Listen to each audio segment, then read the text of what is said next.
Ecuador, President Joe Biden issued a series of preemptive pardons. It's a very unusual move. His administration had decided that they think that Donald Trump is very serious about going after people he perceives as his political enemies. And so the folks that have been pardoned include Trump's former Joint Chief of Staff, Milley, Anthony Fauci, who was so influential during the COVID era, also Congress members who had investigated the Jan 6 attacks, and police officers and other people who had testified in that investigation. The U.S. president does have very, very broad pardon powers. It is unusual for someone to preemptively pardon like this.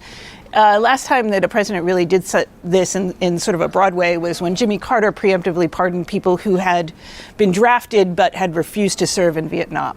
Whether or not these pardons will fully protect these people, if Donald Trump does decide that he or his administration want to go after them, is unclear. Presidential pardons only apply to federal crimes. Supporters of South Korea's impeached President Yoon Suk-yeol were facing charges on Monday after storming a court building.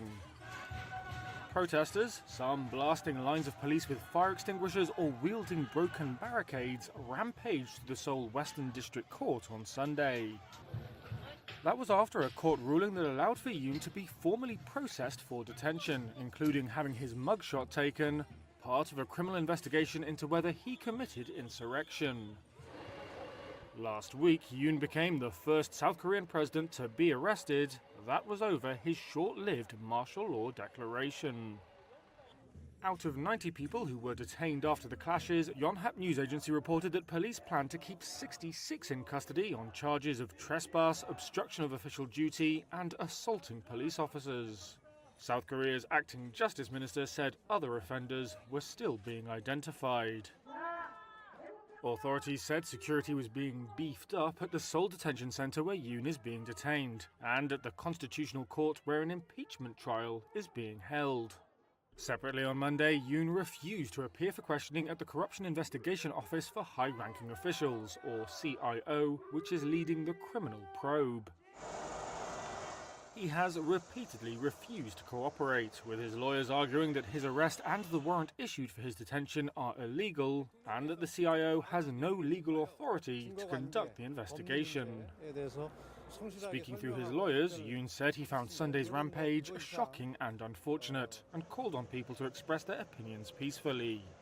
But he also said that he understood many were feeling rage and unfairness, and asked the police to take a tolerant position. Yemen's Houthis will limit their attacks on commercial vessels in the Red Sea and only target Israeli-linked ships.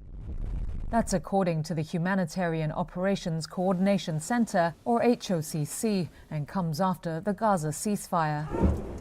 The Sana'a-based center liaises between Houthi forces and commercial shipping operators and is associated with the Houthi military. It said it was stopping so-called sanctions against vessels owned by US or British individuals or entities, as well as ships sailing under their flags. However, it added that, quote, the sanctions will be reinstated in the event of any aggression, according to its email to the shipping industry officials. The Iran-backed Houthis have carried out more than 100 attacks on ships since November 2023. They sunk 2 vessels, seized another, and killed at least 4 seafarers in what they say is solidarity with Palestinians in Gaza. The threat has disrupted global trade routes and prompted many of the world's biggest shipping companies to suspend sending cargoes through the Red Sea.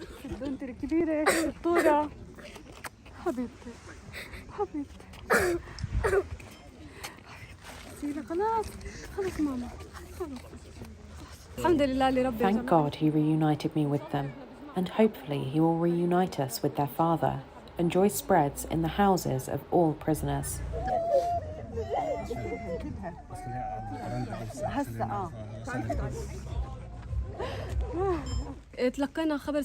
We received news of the deal by chance. We heard about it, but we were not sure. The girls started to prepare themselves, thinking that we wanted to be ready, even if we might not get released. Then we were visited by the deputy of the head of the prison, and he told us to get ready in 10 minutes, and that some of us would be released. He was never nice to us, none of them were, but he tried to show some humanity at that point.